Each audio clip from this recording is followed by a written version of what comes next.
Hello. Great joy is a favourite phrase of C.S. Lewis. He used it many times, and it's not just any random combination of words. It had a particular resonance for him, as we'll see in a minute. So, for instance, at a key point in the Voyage of the Dawn Treader, it says, "So all afternoon, with great joy, they sailed southeast with a fair wind." And it comes after that hellish midnight blackness and the anguish of the island where nightmares come true, and that's been vanquished by Aslan, and the dark island and the darkness had vanished forever.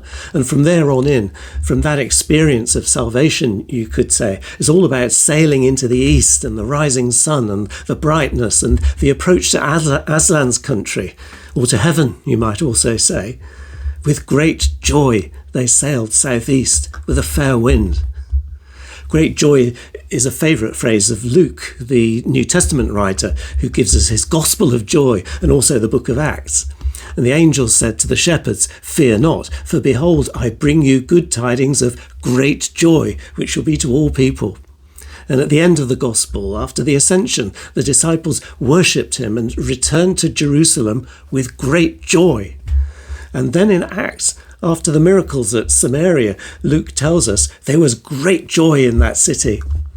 And Paul and Barnabas, on a preaching tour down through Israel on the way to Jerusalem, caused great joy among all the brethren. And it's in Matthew too. When the wise men saw the star, they rejoiced with exceeding great joy.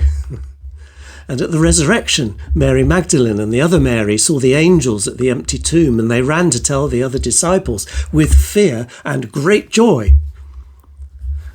That's not mainly where Lewis got the phrase from, though, I don't think, although he was probably aware of that.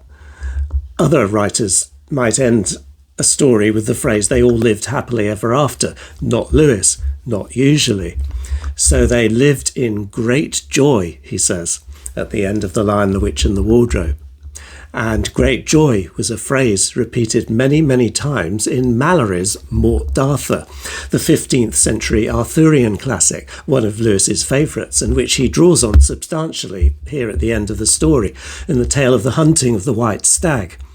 And it's full of old-fashioned English spoken by the kings and queens of Narnia, no longer children, of course, but living in a castle and on a quest in the forest and behaving with the true courtesy and nobility and the adventurous spirit of medieval knights and so on, all like it's come straight out of Malory and his version of the Tales of King Arthur, which is full of that phrase, great joy, great joy, great joy.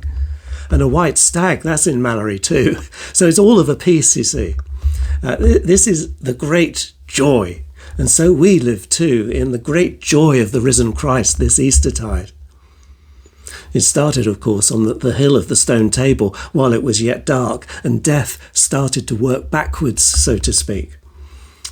In the pale white sky before dawn, a single bird gives a chuckling sound, and that's just the beginning of it.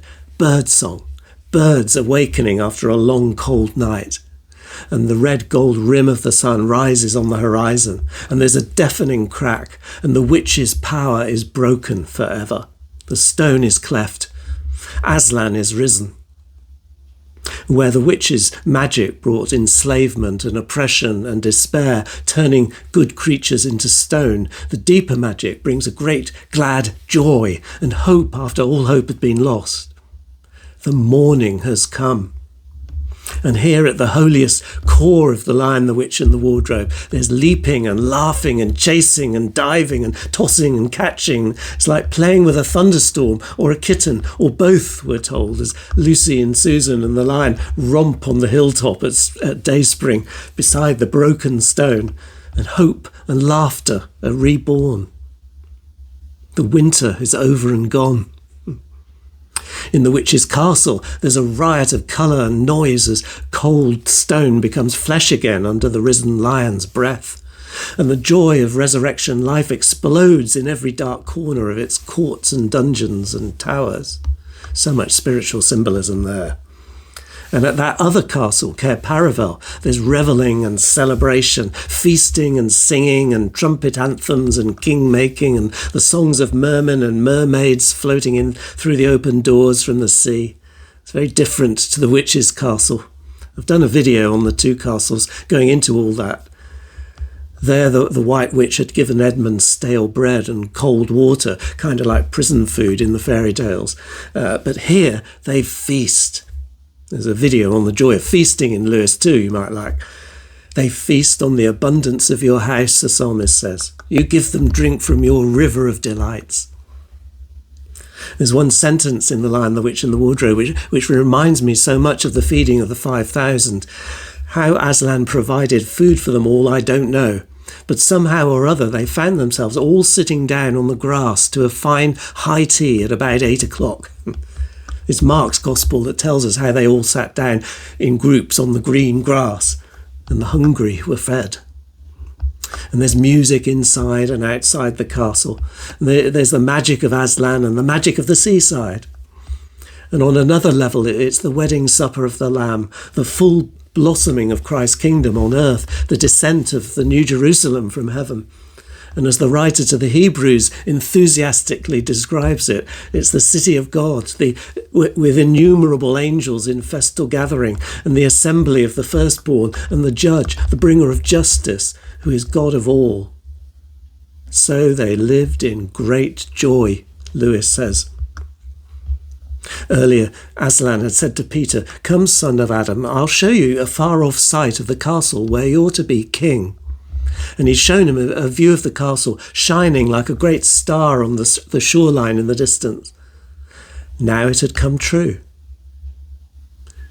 Centuries later, of course, in Prince Caspian, Cair Paravel lies in ruins and it's all but forgotten.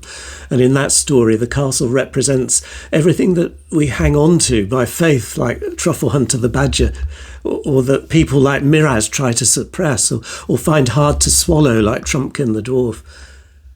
And then in the silver chair, it's been rebuilt and it gleams again in the golden light of sunset in the kingdom of the righteous king, Caspian the 10th of Narnia. And then again in the last battle, it's been overrun by the enemy. And so the destiny of Cair Paravel parallels the rise and fall of Narnia itself. But one day, Farsight the eagle sees the truth. In the new Narnia, there is a new Cair Paravel glistening on the eastern seaboard, never to fall into neglect, never to be overthrown again. The true city of the living God, you might say. And in that book, their hearts leapt, and a wild hope rose within them. For as Aslan says, the term is over, the holidays have begun, the dream is ended, this is the morning. And he casts off his lion shape. And Lewis says, the things that began to happen after that were so great and beautiful that I cannot write them. And we can most truly say that they all lived happily ever after.